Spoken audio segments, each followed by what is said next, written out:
Salve Maria! Bem-vindo a mais uma aula, a quarta aula, né? Se não me falha a memória. A aula de hoje será sobre a autenticidade, a integridade e a veracidade dos evangelhos. Vamos repassar brevemente o que nós vimos nas aulas anteriores, muito brevemente. Vocês estejam convidados, para quem não viu as aulas anteriores, para vê-las, não? Porque são de grande porte para os nossos estudos. E aqui é uma continuação dos estudos. O que nós estamos fazendo aqui é uma continuação do pré-catecismo. Então, cada aula tem os seus títulos correspondentes, né, seus temas correspondentes, e o tema de hoje será sobre a veracidade, autenticidade e integridade dos evangelhos, né? Antes de começar a nossa aula, vamos pedir ao Nosso Senhor que não nos deixe falar nada do que não seja de sua vontade, né, e de sua permissão. Bom, em nome do Pai, do Filho e do Espírito Santo também. Vinde, Espírito Santo, enchei os corações dos vossos fiéis e acendei neles o fogo do vosso amor. Enviai, Senhor, o vosso Espírito, e tudo será criado, e renovareis a face da terra. Oremos. Ó Deus, que instruíste os corações dos vossos fiéis com a luz do Espírito Santo, fazei que apreciemos retamente todas as coisas segundo o mesmo Espírito, e gozemos sempre de suas consolações. Por Cristo nosso Senhor. Amém. Glória ao Pai, ao Filho e ao Espírito Santo, assim como era no princípio, agora e sempre, e por todos os séculos dos séculos. Amém. São José, rogai por nós. Nossa Senhora das Dores, rogai por nós. Em nome do Pai, do Filho e do Espírito Santo. Amém. Perfeito. Então, vamos repassar aqui brevemente o que nós vimos nas aulas anteriores. Lembramos que nós vimos a criação do mundo por Deus, né? A criação dos homens, a queda dos primeiros pais. Também passamos um pouco da história de Abraão, de Noé, né? De Isaac e Jacó. Vimos a composição da religião primitiva e da religião mosaica. Logo, passamos ao nascimento da igreja, que foi o que nós tratamos do vídeo passado, né? Como a igreja nasceu, ou como ela foi nascendo, pois o nascimento da igreja ela foi um desenvolver, né, dos fatos na vida de nosso Senhor Jesus Cristo. Mas se deu mais concretamente quando nosso Senhor Jesus Cristo disse a São Pedro, que foi o primeiro Papa da Igreja Católica: Tu és Pedro, e sobre esta pedra edificarei a minha igreja, e as portas do inferno não prevalecerão sobre ela. Não? Então, com essas palavras, nosso Senhor Jesus Cristo instituiu a Igreja Católica, a Igreja de nosso Senhor Jesus Cristo, né, deixando São Pedro como seu vigário aqui na Terra, a qual nós devemos obediência ao Papa no que concerne a fé e a moral, né? Desde que o mesmo seja legítimo. Enfim. Então, vimos na aula passada, nós terminamos com a paixão de nosso Senhor Jesus Cristo, né? Com sua morte na cruz. Nessa aula, nós vamos ver rapidamente o que aconteceu logo após a sua morte, né? Na sua morte, nós temos alguns fatos que ocorreram. Perdão.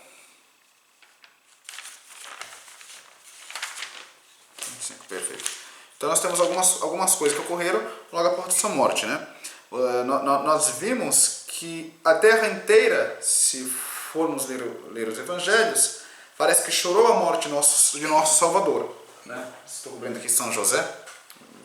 Vou tentar não cobri-lo porque está aqui bem no meu meio. Enfim, a terra inteira pareceu chorar a morte de nosso Salvador, de nosso Senhor Jesus Cristo, ali quando morreu na cruz. A terra tremeu, né? A terra tremeu, as rochas se partiram, o véu do templo se rasgou, as tumbas, os túmulos abriram, os mortos ressuscitaram, né? E o centurião romano exclamou: este homem era realmente o Filho de Deus. Foi ali quando nosso Jesus Cristo morreu e toda a natureza reagiu através da morte de nosso Senhor Jesus Cristo. a sepultura de Nosso Senhor Jesus Cristo, algumas horas depois, né? Para provar a morte de Nosso Senhor Jesus Cristo, um soldado atira a lança na sua costela, né? No seu costado, para provar se Nosso Senhor de fato tinha sido morto, no qual jorrou água e sangue, né? Que também nós vemos na missa, quando o padre junta ali no cálice o vinho e a água, que também pode ser uma figura disso, apesar que nós sabemos que é a união de Nosso Senhor Jesus Cristo, né, com o seu povo. Enfim. José de Arimateia e Nicodemos recebem de Pilatos a permissão para colocar em uma tumba o corpo de Nosso Senhor Jesus Cristo. Os judeus, que eles sabendo da ressurreição de Nosso Senhor Jesus Cristo, eles ficaram ali de olho, né? Vamos ficar ali de olho, porque tem uma profecia aí que diz que ele vai ressuscitar no terceiro dia. Então os judeus, a partir daquele momento, eles ficaram ali bem com muita atenção no que de fato ia passar, né? Perdão.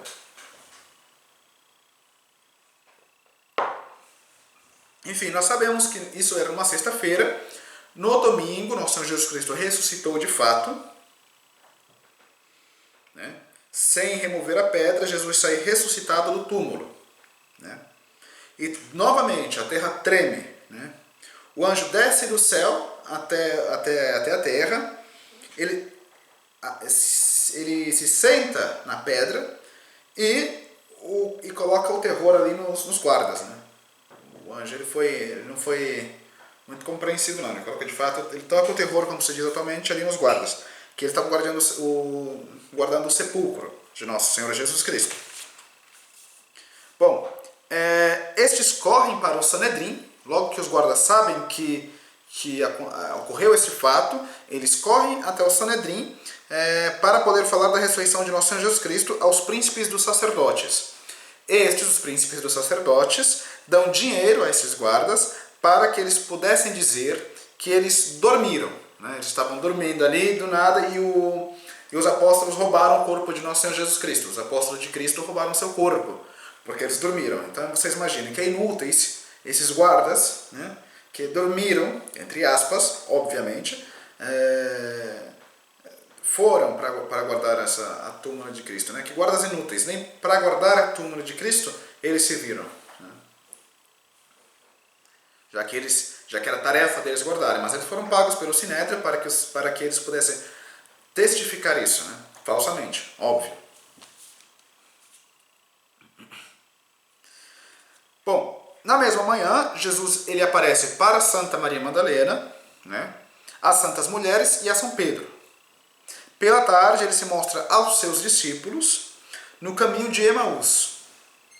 E logo aos apóstolos reunidos no cenáculo. Então, Nosso Senhor Jesus Cristo, depois de sua ressurreição, permanece 40 dias ali junto aos apóstolos, né, para instruí-los e ensinar aquilo que eles deveriam fazer, pois eram os apóstolos que iam continuar a sua obra aqui sobre a terra, né. Então ali ele aparece em diversas circunstâncias para os apóstolos durante os 40 dias, né, dá as últimas instituições de mandar batizar para estabelecer a igreja do Senhor. Então os apóstolos tinham o dever de batizar a todas as gentes para converter-se à igreja de Nosso Senhor Jesus Cristo, fora qual não há salvação, né? Se você não estiver na igreja de Nosso Senhor Jesus Cristo, não haveria salvação, pois não estaria aproveitando da obra de redenção que ele fez, né? Bom, então nós sabemos que ele nomeia definitivamente o apóstolo Pedro como seu vigário aqui na terra, né, como cabeça suprema da igreja, como cabeça visível da igreja, né. 40 dias depois, portanto, Nosso Senhor Jesus Cristo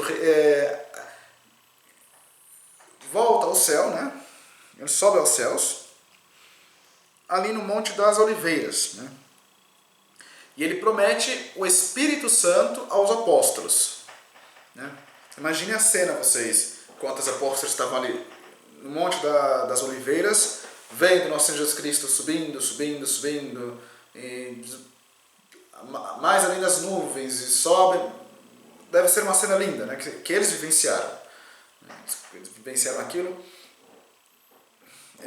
E por isso morreram testificando a veracidade da vida de nosso Senhor Jesus Cristo. Enfim, nosso Senhor Jesus Cristo, ele promete o Espírito Santo, né, aos apóstolos, os abençoa por última vez e sobe ao céu. Então aqui nós vamos entrar mais propriamente no tema do nosso vídeo, né? Como é que nós conhecemos a vida de nosso Senhor Jesus Cristo? Qual é a maneira que nós conhecemos, né? Bom, conhecemos a vida de nosso Senhor Jesus Cristo particularmente, não somente, mas particularmente, pelos Evangelhos, né? Que são os 4 livros onde se narra a vida, as palavras e os principais fatos de nosso Senhor Jesus Cristo, né? Então, são a partir dos 4 evangelhos, que são os evangelhos que nós chamamos seus nomes são Mateus, Marcos, Lucas e João, são os 4 evangelistas, né? Que em toda missa que nós vamos, nós temos obrigatoriamente que escutar o evangelho. Então os autores, como eu disse, foram 2 apóstolos e 2 discípulos, né? Os nomeei, né? Os 2 apóstolos seriam São Mateus e São João. Esses são os 2 apóstolos. E os 2 discípulos, né, que não faziam parte ali dos primeiros apóstolos, era Marcos e São Lucas, né? São Marcos, ele era secretário pessoal de São Pedro, né, quando este foi a Roma, e São Lucas, ele era discípulo de São Paulo. Este são os 4 evangelistas, né? Os 3 primeiros evangelistas escreveram os evangelhos por volta do ano 40 ao ano 70 da era cristã, né? São João, ele já escreveu o seu evangelho no final do 1º século, né? Nós sabemos que São João ele viveu muito aqui sobre a terra. Foi um dos apóstolos que não foi martirizado, né? O evangelho, ele significa, a palavra evangelho significa boa nova, exatamente isso significa evangelho, que é a boa nova da redenção dos homens, né? É a boa nova da felicidade, da grandiosidade desse fato, né? De todos os demais fatos da vida de nosso Senhor Jesus Cristo, que refere-se a nós também. Os 4 evangelhos, né? Eles têm 4 formas de explicar a vida de nosso Senhor Jesus Cristo, né? No que é acidental, ali, eles têm uma forma específica de explicar a vida de nosso Senhor Jesus Cristo, mas em sua essência, eles falam da mesma coisa, né? Então nós vamos ver aqui as características de cada evangelho, né? Antes de nós falarmos da autenticidade, da veracidade, etc., nós vamos falar primeiro da característica de cada um dos evangelhos. Então, os evangelhos são aqueles 4 primeiros livros do Novo Testamento, que vocês podem ali pesquisar. Se você tiver uma Bíblia em casa, que eu tenho certeza que você tem, se você não tiver, é bom comprar uma boa edição, não qualquer edição, uma edição que seja católica, né? E ali ver um pouco sobre a vida de nosso Senhor Jesus Cristo.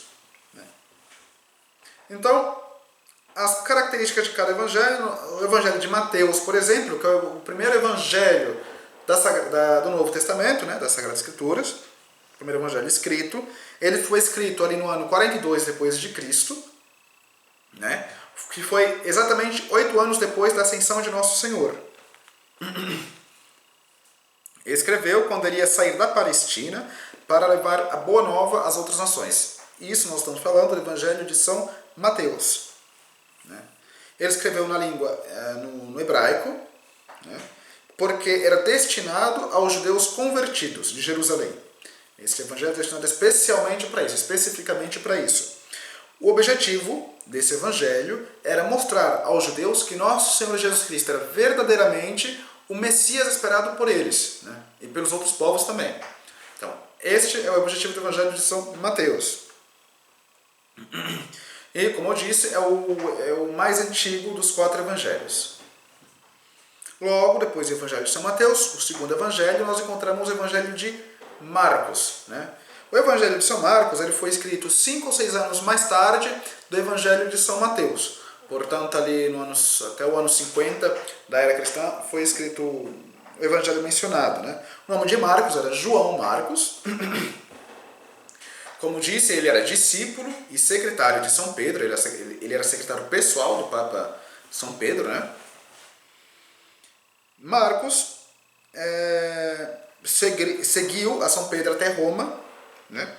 Escreveu a partir das narrações de São Pedro. São Pedro, que conheceu pessoalmente nosso Senhor Jesus Cristo, que foi aquele discípulo, digamos, um dos discípulos mais difíceis para Cristo, e o qual mesmo se tornou Papa, né? Conviveu com nosso Senhor Jesus Cristo, portanto, São Marcos foi aquele que redatou. Porque se vocês conhecem um pouco da história dos apóstolos, sabemos que São Pedro era um pescador, né? Era, respeitosamente, né, falando aqui, um analfabeto. Então, quem escreveu ali foi São Marcos, né? Para São Pedro, a partir das narrações de São Pedro. Escreveu a pedido dos romanos, né, desejosos de ter o compêndio dos ensinamentos dados pelos apóstolos, né, destinado aos gentis. Foi um evangelho aprovado pelo primeiro Papa, que foi Pedro. E é o evangelho mais conciso, digamos assim. Logo do evangelho de João Marcos, vem o evangelho de São Lucas, né? São Lucas ali foi o apóstolo mais próximo da Santíssima Virgem Maria. Ele a conheceu bem, né? Ele compôs o terceiro evangelho, né? Também compôs o livro que nós chamamos de Atos dos Apóstolos, né?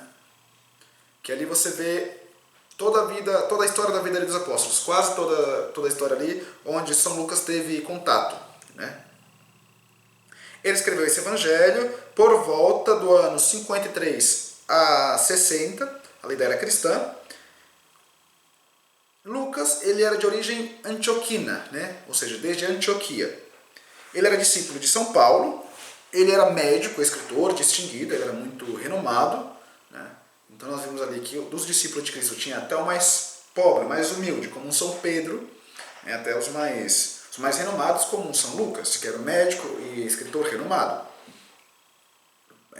Isso é interessante ver porque nosso Senhor Jesus Cristo, distintamente, erroneamente, de muitos entre nós, não fazia distinção entre pessoas, entre pobre e rico, né? Pois cada um possui uma alma, né? Os apóstolos também possuíam uma alma, e é uma alma espiritual. Era isso que nosso Senhor Jesus Cristo via, é isso que a igreja vê, e é isso que os homens deveriam ver, né? Enfim, ele foi discípulo de São Paulo, foi companheiro de São Paulo em Jerusalém, na Grécia e em Roma, né? Os escritos de São Lucas tiveram como fonte a mesma Santíssima Virgem Maria, como dito no começo, né, da explicação de São Lucas, né? O apóstolo São Paulo e os outros discípulos que tiveram contato direto com nosso Senhor Jesus Cristo. O seu livro tem mais forma histórica do que os outros, né? Como se tratava de um escritor renomado, obviamente ia ser mais cientificista, digamos assim. Um termo mal utilizado, mas enfim, vocês compreendem, né? Espero que possam compreender. É o mais completo e mais metódico dos evangelhos, né? Escreveu destinado aos gregos, né? Que era a língua que ele dominava admiravelmente. E ele apresenta Deus como o salvador do gênero humano. O evangelho foi composto nos meados até o fim do primeiro século. Este, então, são as características do evangelho de Lucas. O evangelho de São João, ele é um pouco distinto dos outros evangelhos, né? Ele também foi escrito em grego, né? Ele foi escrito a pedido dos bispos da Ásia. A pedido por quê? Porque ali nos primeiros anos do cristianismo, houveram muitas heresias. O que são heresias? São erros sobre a vida de nosso Senhor Jesus Cristo, sobre a doutrina ensinada por Ele, sobre, aquilo que se aparta, que se separa, que se distancia da ortodoxia, da doutrina correta, né? Então isso é a heresia. Então, os bispos da Ásia, no momento da vida de São João, pediram para que ele pudesse escrever um evangelho que fosse contra essas heresias. Por isso que no final da missa, da missa tridentina, da missa do rito romano, né, nós vemos sempre o padre, né, ali rezando o prólogo do Evangelho de São João, né? Inicio erat verbum, et verbum erat apud Deum, et Deus erat verbum, nice era o verbo. Ali vocês podem ver que é um evangelho mais teológico, né? Porque ele era destinado de fato para combater as heresias. Inclusive está na missa justamente por isso, né? Em quase toda a missa que nós assistimos, em sua maioria. Perfeito. Ele coloca o seu empenho para conhecer o Salvador, né? A sua união consubstancial ao Pai, a sua encarnação, o mistério da vida divina de Nosso Senhor em relação aos homens. São João ele guarda um silêncio maior sobre fatos históricos em comparação com os outros 3 evangelhos, né? Sobre a vida externa, digamos assim, de Nosso Senhor Jesus Cristo. Ele vai mais profundamente no que chamamos de vida sagrada de Jesus, né? Na sublimidade de sua doutrina. E ele foi o único a produzir o discurso de Nosso Senhor Jesus Cristo após a primeira ceia, né? Ele foi o único que reproduziu o discurso de Nosso Senhor Jesus Cristo.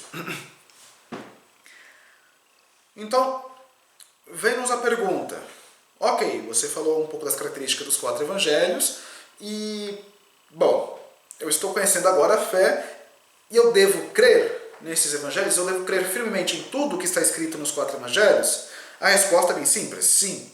Nós devemos crer em tudo o que está escrito nos 4 evangelhos. Eu vou dar motivo, né? Calma, não deixem se afetar o orgulho agora, né? Vamos escutar, vamos deixar a aula terminar. Sim, pois se deve crer em um livro histórico quando esse livro é autêntico, íntegro e verídico. Então o livro histórico ele é digno de fé, né? Ou seja, nós podemos crê-lo quando ele é íntegro, autêntico e verídico, né? Autêntico, íntegro e verídico. Os evangelhos, eles possuem estas 3 qualidades muito mais perfeitamente do que qualquer outro livro histórico que houve na Terra. Mas você está exagerando porque você é um cristão, vocês podem dizer a mim. Não é porque eu sou um cristão, é porque de fato, é um fato, vocês vão ver no decorrer desse vídeo, e vocês, se estiverem com o espírito aberto, digamos, de conhecimento, vocês estarão de acordo comigo também, né? Bom, ele possui essas 3 qualidades de um modo muito mais perfeito que todos os outros livros históricos, né? Eles foram escritos por seus discípulos que tiveram de algum contato direto com os eventos diretos de Cristo, né? Então, assim, nós podemos considerar os evangelhos de 2 formas, né? Como livros inspirados e como livros históricos. Os cristãos, eles devem crer nos evangelhos, como livros inspirados pelo Espírito Santo, né? Não é que o Espírito Santo materialmente escreveu ali, mas eles foram inspirados por ele, né? Através da inspiração do Espírito Santo. Nos evangelhos não podem conter erro, né? Não podem conter erros, equívocos. E, para quem todavia não tem a fé, não possui a fé, podem ser considerados como livros históricos, né? Então são essas 2 separações que nós fazemos. Livros inspirados pelo Espírito Santo, que é o que os cristãos devem crer, acreditar, e como livro histórico, né? Que são as pessoas que não são cristãs, que um dia, se elas forem sinceras e buscam a verdade sinceramente, serão. Considera-se como autêntico E como eu disse, um livro histórico, para ser histórico, ele deve ter estas 3 regras: autenticidade, integridade e veracidade. Né? Vamos ver se os evangelhos possuem essas 3 regras e o que são essas três regras. Bom, quando um livro é autêntico? Um livro é autêntico quando o livro é correspondente pelo autor que lhe é atribuído. Ou seja, um livro é autêntico quando, ali estou vendo o Evangelho de São Marcos, quando esse nome Marcos, que diz que é de Marcos, é de fato de Marcos. Né? Quando eu posso provar isso, eu digo que é autêntico. Né? Quando o livro é íntegro? O livro é íntegro quando chega até nós sem nenhuma modificação essencial. E o que eu quero dizer com modificação essencial? Aí vocês podem dizer, aí está a coisa, né? Essencial, não. Essencialmente, não foi modificado. Como, por exemplo, as traduções, quando nós vamos traduzir um livro, eu já traduzi alguns textos na minha vida, nós, muitas vezes, não achamos palavras diretamente correspondentes àquilo que nesta língua quer dizer. E, portanto, fazemos ali uma tradução próxima ao que aquilo quer dizer e nós, substancialmente, colocamos o mesmo conceito, apesar de palavras distintas. Então, nesse sentido, o Evangelho não foi alterado. Ele foi alterado no sentido de tradução, de copistas. Né? Nesse sentido, ele foi alterado com palavras, não sei. Um exemplo, porque isso era branco. E vamos supor que no português não existe a palavra branco. Então, traduzimos, porque isso era muito claro. Ou era de uma cor clara. Entendeu? Então, nesse sentido, o Evangelho não foi alterado. Foi alterado simplesmente no modo de dizer e muito pouco por causa das traduções. Mas ali é a mesma coisa. Você pode pegar o texto original em grego, por exemplo, e comparar ao português, que essencialmente vai ser o mesmo. E quando ele é verídico? Quando o autor não pode ser suspeito de erro ou mentira. É aí quando ele é verídico. Então vamos ver a autenticidade, né? Vamos ver se de fato é autêntico, vamos ver se ele é íntegro e vamos ver se ele é verídico. Né? Os 4 evangelhos têm por autores aqueles cujos nomes levam. Então, portanto, ele é íntegro. Eu agora vou explicar o porquê ele tem esses autores. Ok, você diz, mas eu não posso crer você porque você não é uma autoridade. De fato, eu não sou autoridade nenhuma, eu mandei em mim mesmo às vezes. Então, os 4 evangelhos têm por autores aqueles cujos nomes levam. O que demonstra isso, né? Portanto, eu posso dizer que ele é autêntico. Primeira coisa que demonstra isso é o testemunho próprio do povo cristão. Né? Sempre se considerou autêntico. Se usavam nos ofícios cristãos, né? E conservaram com um respeito religioso. Então, assim, o testemunho mesmo dos pagãos, né, atribui aos discípulos de Jesus o nome dos evangelhos. Então, quando nós vemos em disputas históricas ali nos primeiros séculos contra os cristãos, nós vemos que os autores contra os cristãos não diziam, não corresponde a esse autor. E eles citavam os textos dos evangelhos. Era impressionante. Se você for ler patrística, você vai conseguir pegar algum desses momentos. O testemunho mesmo dos pagãos, que ele atribuía aos discípulos de Jesus, a impossibilidade de atribuir a outros autores. Né? Seja por contemporâneos destes, pois os nomeados haveriam protestados. Né?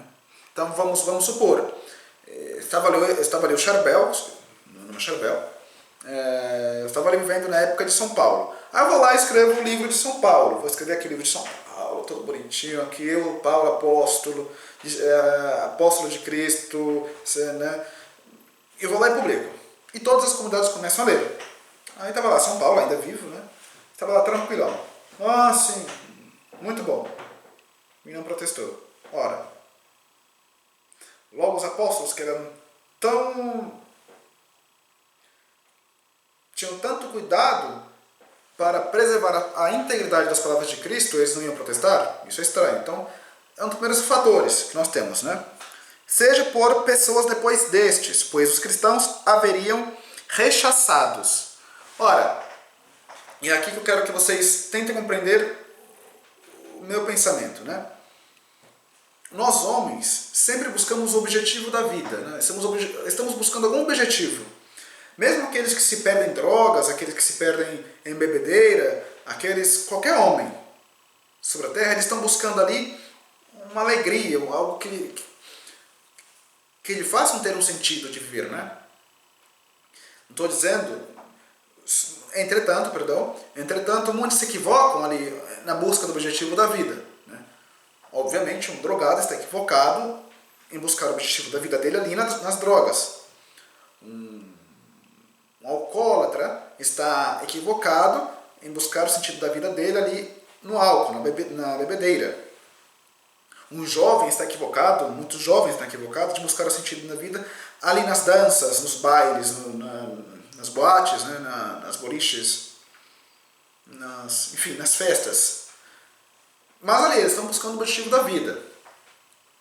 Aí vocês acham que os cristãos são exceções disso? Né? Todo cristão ele é malandro? Ele quer enganar?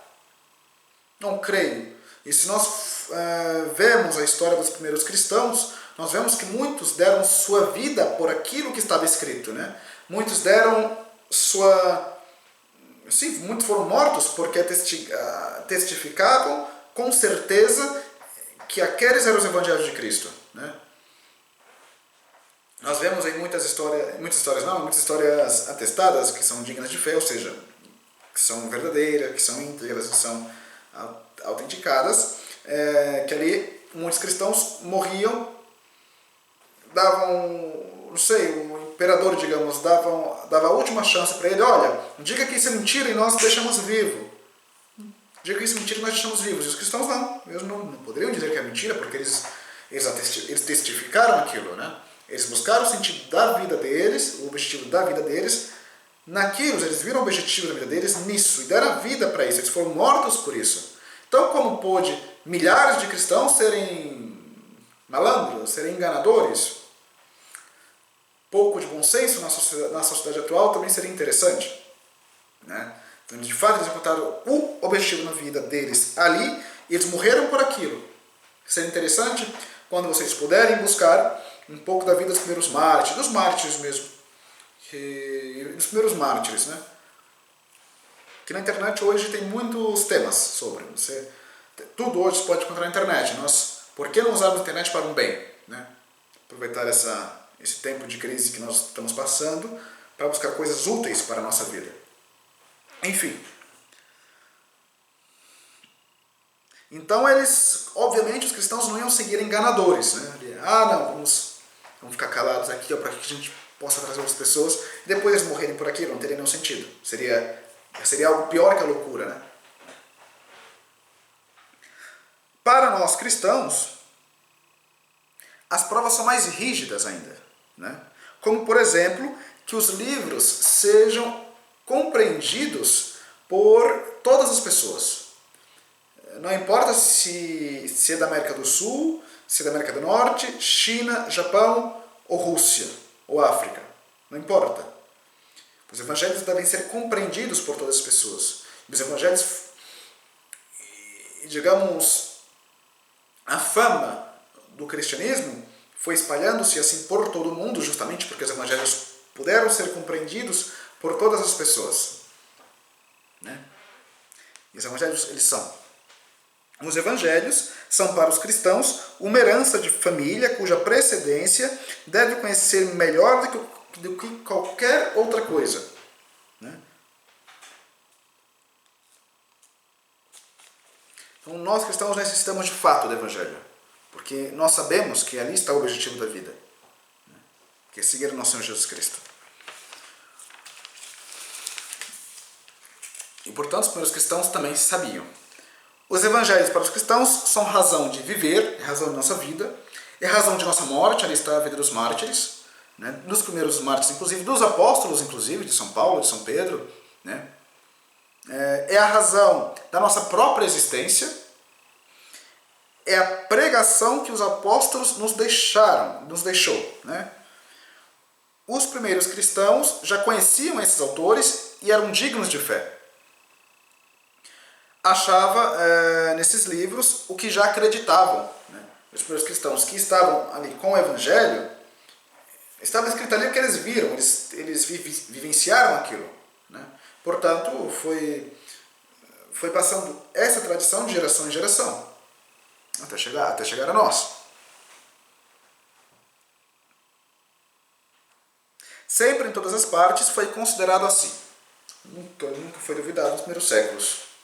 É agora que os iluminados do ano 2000, né, que não sabem limpar a casa, duvidam ali do Evangelho. Né? Dos Evangelhos, da veracidade dos Evangelhos. Enfim. Portanto, os incrédulos se desvaneceiam diante disso tudo. Bom, sempre na história do cristianismo houveram os racionalistas também. Sempre houve as pessoas que eram contra. Né? Então vamos ali buscar um pouco dos racionalistas, o que eles achavam sobre os evangelhos. Eles dizem achar o que eles chamam de ciência crítica. Né? Ou seja, eles dizem achar o que eles chamam de ciência crítica são armas contra os cristãos. Os sábios cristãos também seguiram nisso. Então sempre houveram apologetas cristãos que estavam ali, estavam de olho, estavam observando o que estava acontecendo para que eles pudessem dar uma resposta digna e verdadeira, que é o que importa para nós. Nós não buscamos, eu sinceramente não busco outra coisa que não seja verdade. Eu acho que os cristãos tampouco não buscam outra coisa que não seja verdade. Se eles estão buscando uma outra coisa que não seja verdade, olha, afaste-se dali, porque esse não é o espírito cristão. O espírito cristão é buscar a verdade em nosso Senhor Jesus Cristo, que Ele é o caminho, a verdade e a vida, Ele mesmo. Então, se o cristão está buscando outra coisa, justificar as suas más tendências ou etc., outras coisas, é bom nós tentarmos redirecioná-lo ou que ele possa perceber o erro dele. Né? Ok. As críticas mais sábias, desde os primeiros séculos da Igreja, a favor da autenticidade do Evangelho. Né? Então, nós vemos aqui São Justino. São Justino ele foi um apologeta, né? Ele foi mártir também. Entretanto, antes de sua conversão, ele era um filósofo pagão. Né? Ele era um simples filósofo pagão. Depois, São Justino, que foi um apologeta a favor dos Evangelhos, diz que os Evangelhos eram lidos em 2 ofícios de domingo. E refere-se como de um uso geral que existe desde há muito tempo atrás. Isso atestiga um filósofo pagão, que depois virou cristão, São Justino, morreu mártir, morreu por nosso Senhor Jesus Cristo. Ele, um filósofo pagão, abraçou o cristianismo depois de ter pesquisado sobre os fatos evangélicos, né? Ou seja, dos evangelhos. Taciano, que era discípulo de São Justino, né, escreveu uma harmonia entre os 4 evangelhos. Ou seja, uma concordância. Os padres apostólicos, que são contemporâneos dos apóstolos, como São Clemente Romano, que era discípulo de São Pedro, foi o segundo papa da Igreja Católica, foi papa desde o ano 91 ao ano 100. Se não me engano, foi o segundo papa. Né? E São Barnabé, que era companheiro de São Paulo, morto no ano 104, da era cristã. Santo Inácio de Antioquia, que era discípulo de São João, martirizado no ano 107, etc. Todos estes, quando nos seus escritos, se nós formos pesquisar os seus escritos, estavam ali colocando citações dos evangelhos dos quais nós conhecemos atualmente. Não? Estão em prova que os evangelhos não são qualquer coisa, né? Eles todos citam em suas cartas passagens tiradas do Evangelho, prova evidente que os padres contemporâneos dos apóstolos tinham o Evangelho em mãos e conheciam sua verdadeira origem. Santo Irineu, que era um bispo muito sábio, era o bispo de Lyon, discípulo de São Policarpo, o qual era amigo de São João, né? Santo Irineu, de 120 a 202, invoca contra os hereges nossos 4 evangelhos, que comparam os 4 pontos cardeais e as 4 figuras dos querubins, né? Então você pode ler ali na obra Adversos Hereses, né? Que fala da época de sua redenção com essas palavras, né? Ao que Santo Irineu fala. Mateus publicou o seu evangelho entre os hebreus, e em sua língua, na época que Pedro e Paulo pregavam o evangelho em Roma, e fundaram a igreja. Mais tarde, Marcos, discípulo e secretário de Pedro, nos transmite por escrito as verdades que ensinava esse apóstolo. Lucas, discípulo de Paulo, escreveu em seu livro o evangelho que pregava o seu mestre. Finalmente, João, o discípulo predileto do Senhor,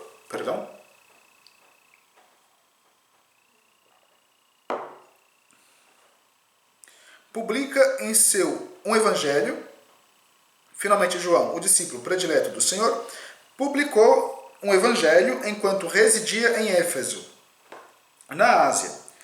Tais são as certezas de nossos evangelhos, que até os hereges o reconhecem e testificam. Assim escreve Santo Irineu. Essas palavras de Irineu são de importância capital para nós cristãos, porque atestigam a veracidade para nós cristãos atuais, a veracidade dos evangelhos, né? Ele resume em sua pessoa a autoridade da igreja no Oriente e no Ocidente.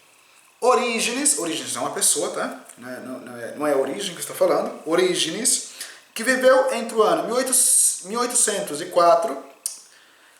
184, a 254 da era cristã, afirma que há 4 evangelhos, né? Que são os únicos recebidos sem dificuldade nas igrejas de Deus. Esse grande doutor não só menciona os autores, senão que comenta e explica os evangelhos. E olha que Orígenes viveu entre o ano de 185 a 254. Isso também termina com aquela falácia de que a igreja foi fundada por Constantino em 325, né? Ou seja, não existia nada ali e, do nada, nasce a igreja católica. Então a igreja nasceu ali, os evangelhos vieram dali, todas essas coisas. Quando nós temos autores bem mais antigos, 325, que conhecem a veracidade dos evangelhos. Tertuliano, de 145 a 230, é explícito como Orígenes. Com ele, temos o testemunho da igreja da África. A igreja estava na África também. E os outros testemunhos, a partir do século II, são demasiado numerosos. Por isso, vocês podem pesquisar aí nos livros de patrística, né? É bem interessante. Vocês estão de fato, se vocês quiserem de fato conhecer. Por conseguinte, não sobra nenhuma dúvida que os evangelhos são escritos por seus nomes correspondentes, né? Ok, mas você falou dos cristãos. Tem gente pagã que testifica também? Bom, temos filósofos que eram inimigos da igreja, né? Temos Celso, que viveu ali, que escreveu entre o ano 115 e 140, que reconhece nos evangelhos os escritos dos discípulos de Jesus. Também temos Porfírio no século III e Juliano Apóstata no século IV, né? Eles chamam os evangelhos pelos nomes dos evangelistas. Se eles pudessem, não duvidem, se eles pudessem negar a verdadeira origem dos evangelhos, eles teriam feito, não fizeram. Porque eles eram de fato inimigos da igreja, né?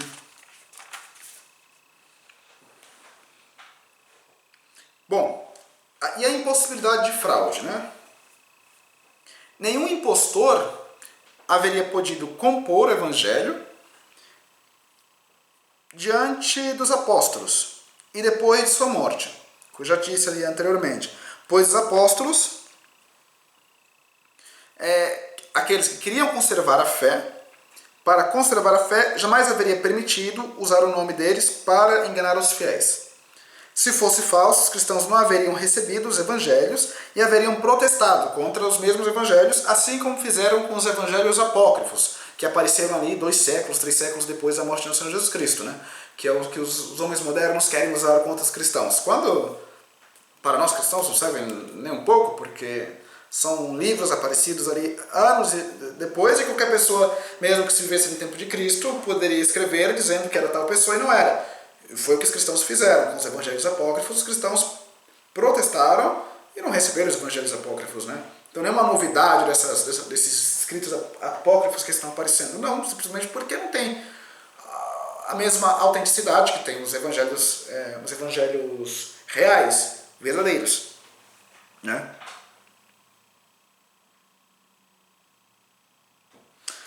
Os falsos evangelhos depõem a favor dos verdadeiros, né?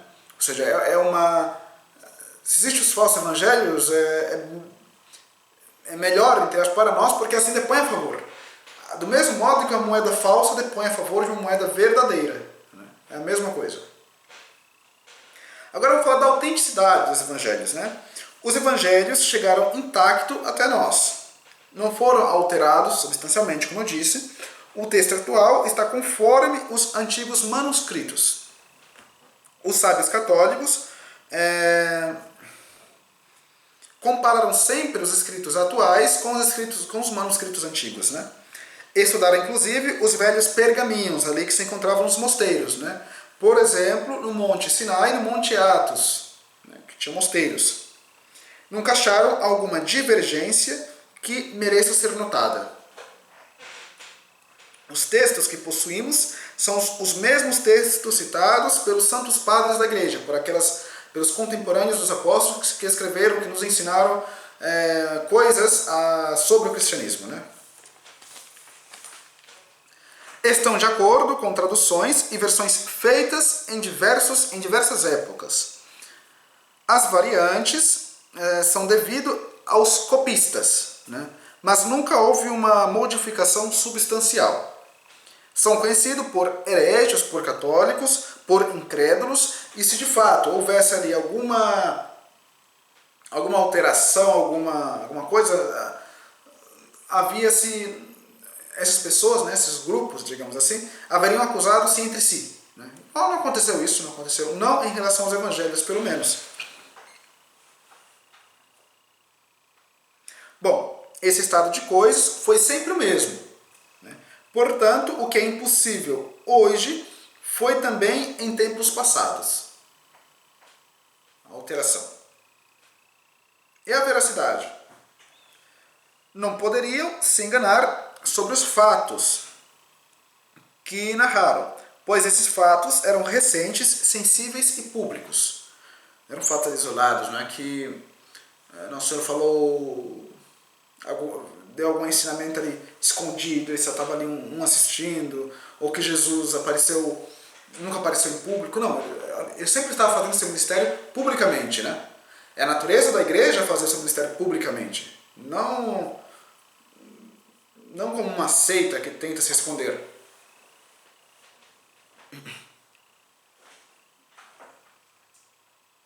Não queriam nos enganar, pois eram homens simples, honestos e francos, né? São Pedro, por exemplo, qual era a capacidade de um São Pedro, um pescador, de enganar-nos até 2000 anos depois? Também eles corriam risco de vida por causa desses evangelhos, né? Mesmo se quisessem nos enganar, não poderiam fazê-lo, pois havia outras testemunhas vivas à época de seus escritos. Os judeus, por exemplo, eles tinham sumo interesse de encontrar inveracidades ali nos evangelhos e com certeza iriam utilizar contra nós cristãos.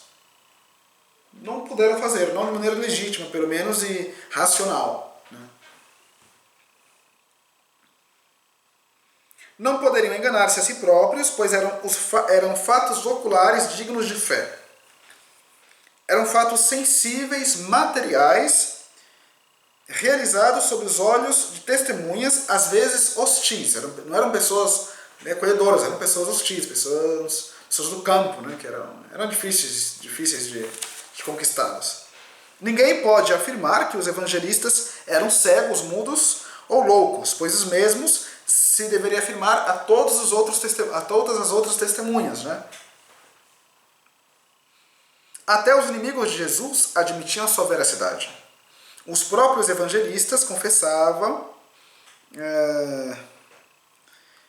inclusive suas fraquezas ali. Se você for ler algumas cartas de São Paulo, ele vai confessar algumas fraquezas dele, né? Se ele de fato quisesse enganar-nos, seria uma sublimidade, uma coisa mais soberba, né? Não, mas se nós formos ler os evangelhos ali, as cartas, por exemplo, nós vemos que eles admitem suas fraquezas, admitem suas coisas, né?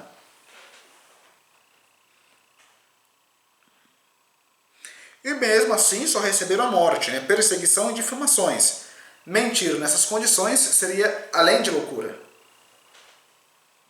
Os inimigos não haveriam deixado isso passar barato. Os apóstolos, sendo humildes e simples, não poderiam ter inventado da cabeça deles ensinamentos tão extraordinários como os que contém no Evangelho. Os relatos que eles fazem de Jesus não têm comparação com nenhum herói conhecido no mundo, né?